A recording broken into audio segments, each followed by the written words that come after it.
Oke, saya akan menjelaskan bagian saya mengenai tentang legalitas Perfini. Jadi, eh, dalam legalitas Perfini itu dibikin suatu data perusahaan dari NV Perusahaan Perfilman Nasional Indonesia atau disingkat jadi Perfini yang dibuat pada tanggal 9 Mei tahun 1977 dengan tujuan untuk membentuk badan hukum untuk perusahaan Perfini yang modalnya dimiliki oleh beberapa orang dan nantinya itu digunakan untuk menjalankan usaha bersama dengan tujuan untuk memperoleh laba atau keuntungan. Bukti ini dibuat dan ditandatangani oleh pendiri sekali dan juga pendirinya yaitu Bapak Irwan Usmar Ismail bersama dengan teman-temannya yang sama-sama pendiri yaitu seperti Suryo Sumanto, Naziruddin Naib, D. Jajakusuma, Max Tera, Rosihan Anwar, Mr. Asaid Sjawal Mujtarudin, Jones Jari, dan B. Resobowo. Bukti ini juga dibuat untuk memberitahu mengenai operasi-operasi yang telah dilakukan oleh Perfini seperti produksi, impor, dan peredaran. Sebagai suatu lembaga yang legal atau resmi, karena berbadan hukum dengan struktur organisasinya yang jelas, maka Perfini lebih diakui sebagai organisasi yang lebih resmi dan Perfini dapat lebih berpengaruh ke sektor perfilman Indonesia. Peran Usman Ismail dan Perfini. Usman Ismail merupakan salah satu pendiri dari Perfini. Ia merupakan sutradara sekaligus produser dari film Perfini. Dari analisa kami, dia sudah mensutradari 25 film dari 54 film Perfini yang diciptakan pada waktu itu. Dan menurut arsip-arsip yang kami temukan, beliau bukan hanya sekedar sebagai sutradara maupun produser, tapi juga sebagai direktur. Karena beliau seringkali mengajak pihak-pihak lain untuk bekerjasama dengan Perfini. Dan beliau juga memiliki tanggung jawab untuk dalam penyelenggaraan acara-acara yang dibawa oleh Perfini. Jadi jika Perfini ingin menyelenggarakan acara-acara yang menyandang nama Perfini, maka ia harus minta izin terlebih dahulu kepada Usman Ismail dengan cara meminta tanda tangan dari Usman Ismail.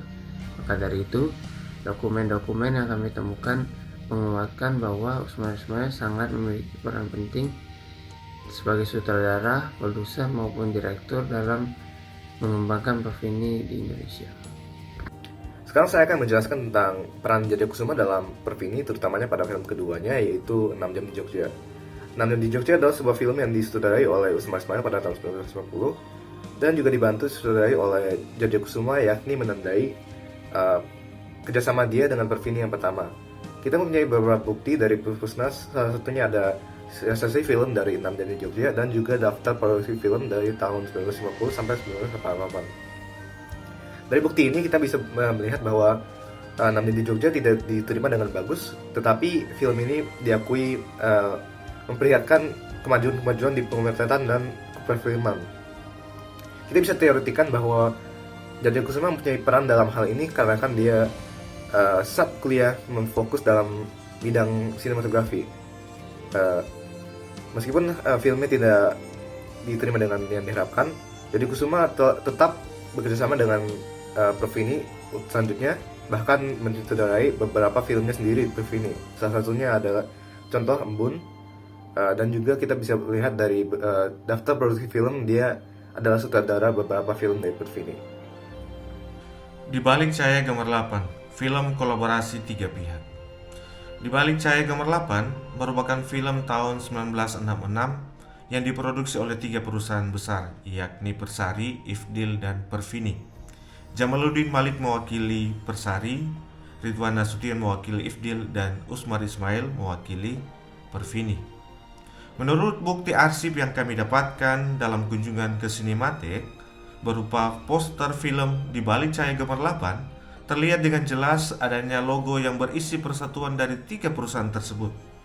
Dalam poster film tersebut juga kita bisa melihat seorang wanita yang sedang duduk dengan latar belakang gitar, kepala seorang pria, grup band dengan alat musiknya, dan nama dari para pemeran yakni Rahmat Kartolo dan Titi Puspa.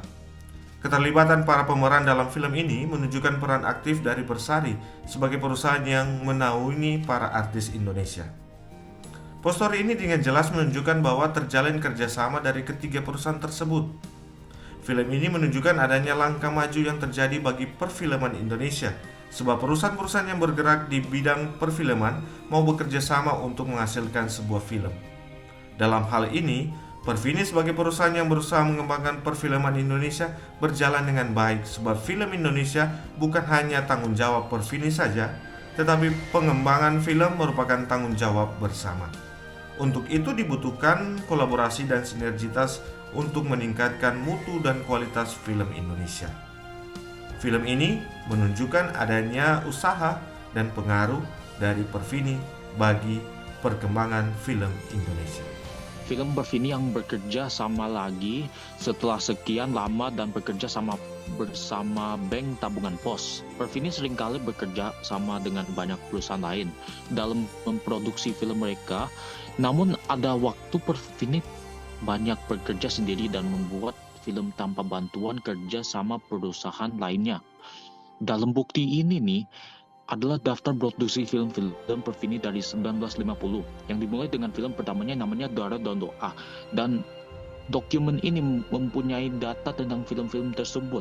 Salah satunya merupakan daftar beberapa perusahaan Perfini pernah bekerja sama dengan.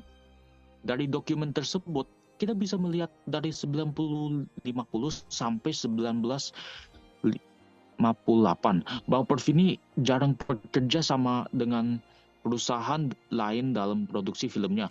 Tren ini berakhir pada tahun 1958 ketika mereka mulai bekerja sama dengan Bank Tabungan Negara dalam film mereka Pak Prawri Wiro. Perfini pada akhirnya akan sering bekerja dengan lebih banyak perusahaan selama bertahun-tahun.